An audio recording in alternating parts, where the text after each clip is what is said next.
Mais frère Branham, qu'est-ce que vous voulez dire par là? Ce que je veux dire, et je le dis avec respect, là, en marchant sur des fils ténus. Je crois que ce jour-là est presque terminé. Ceux qui sont entrés, voilà, ils sont entrés. Voyez, les portes sont en train de se fermer. On n'a plus ce fardeau. Billy Graham a fait des réunions partout dans le pays, de même qu'Oral Roberts et tous les autres. Nous avons pleuré et prié et tout fait. Mais, vous voyez, les portes sont en train de se fermer. Que celui qui est souillé, je cite l'Écriture, se souille encore. Que celui qui est juste pratique encore la justice. Que celui qui est saint se sanctifie encore. Je crois que les portes pour les nations sont en train de se fermer. Voyez, le jour, la période de cette saison-là est presque terminée. Il n'y en aura plus que quelques-uns qui entreront. C'est pour cette raison que vous n'arrivez plus à avoir ce genre de réunion-là. C'est qu'il n'y a plus de travail de l'âme. Vous ne réussissez plus à avoir ce fardeau. Je me rappelle, il y a des années, on entend toujours les gens parler des allées recouvertes de sciure et des choses qu'il y avait dans le tabernacle. Ce n'est pas ça qui produisait plus de ces choses, pas du tout. Mais à cette époque-là, c'était nouveau. Dieu était en train d'appeler son Église. J'ai vu des gens sangloter et pleurer et rester prosternés devant l'autel des nuits entières.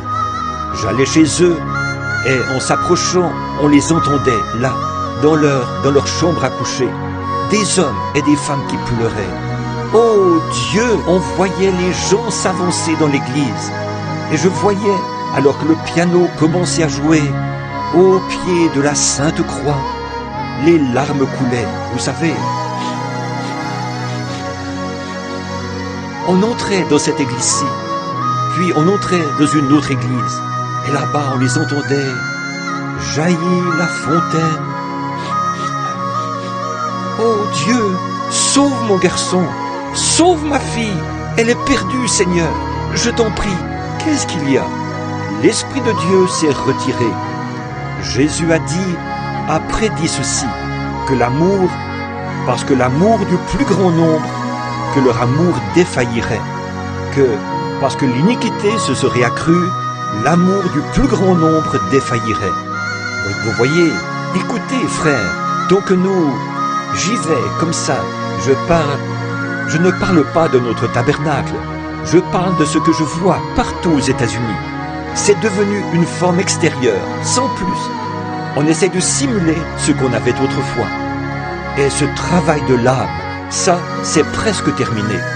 Oh frères, sœurs, que Dieu ait pitié de nous, que Dieu ait pitié. Regardez les réveils et ces choses qui ont lieu, où on cogne dur, et on cogne dur, et on cogne dur, et où on prêche l'évangile plus clairement. Regardez ça aujourd'hui. Dès que le réveil se termine, les voilà repartis. Savez-vous quoi? Permettez-moi de dire ceci. Je ne sais pas pourquoi je n'arrive pas à me détacher de ceci. Mais regardez, Jésus a dit, le royaume des cieux est semblable à un homme qui a jeté un filet dans la mer.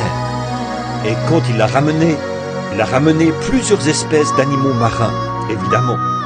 Il a ramené des tortues, il a ramené des serpents, il a ramené des langoustes, des insectes marins, des poissons, voyez? Et je crois que le filet... Maintenant, regardez. Ici, il y a une tortue. Et ici, il y a un poisson. Cette tortue, si elle est une tortue, elle ne peut rien y changer. C'était une tortue au départ. Sa nature est celle d'une tortue, un point c'est tout. Maintenant, souvenez-vous, j'avais dit que j'allais avoir de la prière. Vous voyez, c'était une tortue au départ. C'est une tortue maintenant. Si c'était un serpent au départ, c'est un serpent maintenant. Si c'était un insecte marin au départ, et je crois qu'on a jeté le filet maintes et maintes fois. Si bien que presque tous les poissons ont été retirés de l'étang. C'est pour cette raison qu'ils disent « Eh bien, j'ai levé les mains, gloire à Dieu, je veux être sauvé, loué soit l'Éternel !» Et quelques jours plus tard, « Oh Lydie, tu sais bien que ces choses-là, ce sont des absurdités. Ce doit être vrai. Pourquoi? La nature qu'il y a ici, à l'intérieur, est celle d'un insecte marin. au départ. C'était celle d'un serpent dès le départ. On a passé le lac au peigne fin et presque tous les poissons en ont été retirés. On asséchera le filet. Jésus viendra. Il recueillera alors ses poissons. Vous voyez ce que je veux dire? Oh, s'il y a la plus petite trace de christianisme en vous, s'il y a en vous le moindre désir de servir Dieu, accrochez-vous à ça de toutes vos forces ce matin et chérissez-le de tout votre cœur.